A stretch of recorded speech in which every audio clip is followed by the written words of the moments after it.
This section focuses on the different subsystems of the nervous system and how they function. The nervous system is the body's communication network, responsible for transmitting signals and coordinating actions.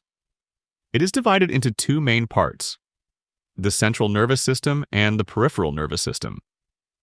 The central nervous system consists of the brain and spinal cord.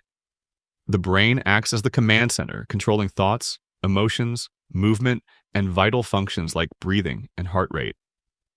The spinal cord serves as a highway, relaying messages between the brain and the rest of the body.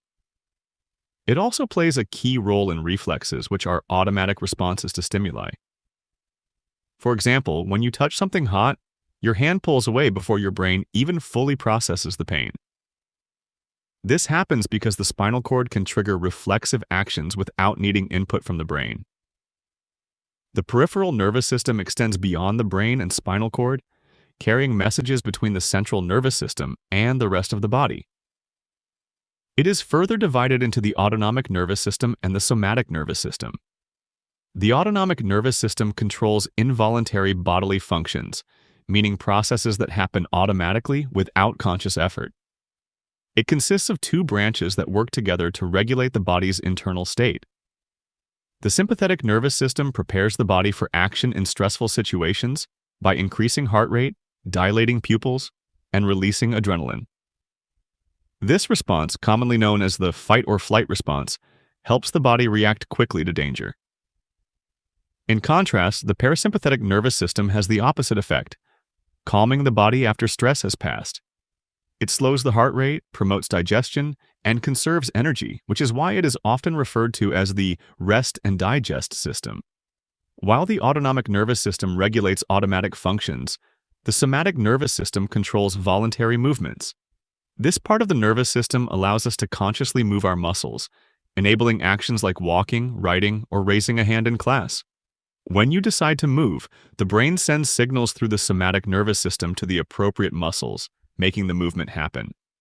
This system is what allows us to interact with the world in an intentional way. Okay, that was a lot. So let's summarize it all before moving on. The central nervous system consists of the brain and spinal cord and is responsible for processing information and coordinating all bodily functions.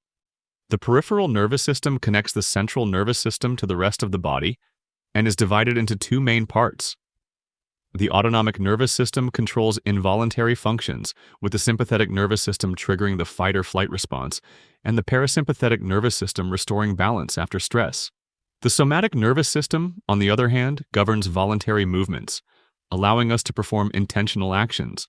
If you're an AP Psychology student, make sure you grab my free AP Psychology course checklist to test your knowledge of the whole course. There's a link below to get it. It's completely free and a must-have for all my students.